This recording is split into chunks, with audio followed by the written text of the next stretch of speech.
Here we are at Stone and Waterworld. Stone and Waterworld. And we're here to find out about water collection, storage, pumping, and maybe see if we can have a look at a couple of water features as well for our school garden. Ciao. You can see these water pumps and water features. They're quite expensive, but we might be able to make one. And this one here, it's a small solar panel, and behind Zane is a larger one, and they're all driving these water pumps, and we're trying to find out what specifications we need to make this work all the time. So we've always got water in our garden, but we don't have to. We can reuse the water over and over again.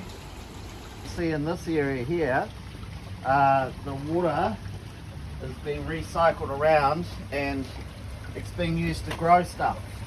And in there, in that growth, that'll be a home to insects and all sorts of new life. And one of the possibilities is we could find a place and create a habitat for all sorts of natives, grasses, and as we know, some of these wetlands, they're disappearing quite quick. So why don't we restore a wetland using water?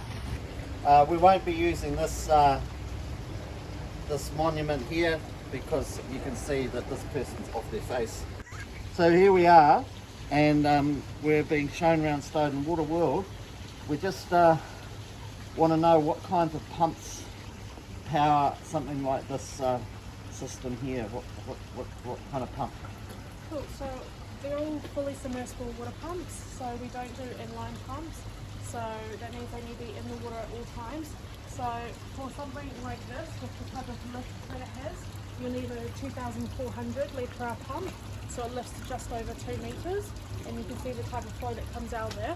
So it depends basically on the lift height and how many litres of water it's going to be moving.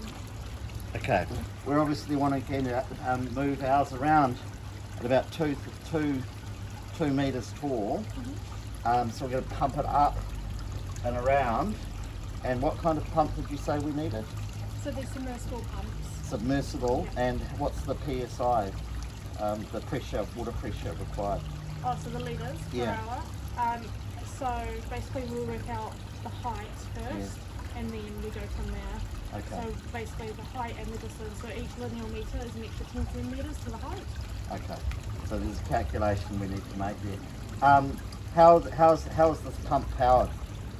So it's an electrical pump, it's 240 volts. 240 volts Yeah. off, so basically what comes out of the wall socket. Yes, yeah. So you can get low voltage as well, if that's what you want. Are there any solar powered pumps? Yeah, we do solar pumps, but they're not as powerful. So if you're wanting to lift a couple metres, it probably wouldn't do that. Yeah. And it's also heavily reliant on obviously the weather and whether or not there's clouds and whatnot. Could we look at one of those? Yeah. So basically these ones don't have any battery backup. If you're wanting battery backup, you need to import it from overseas.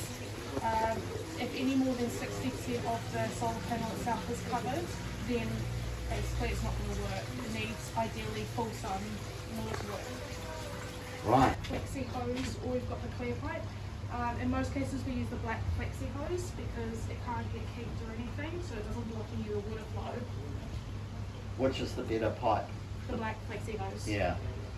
And that would be essential for a large scale job. Yes. All right. Okay.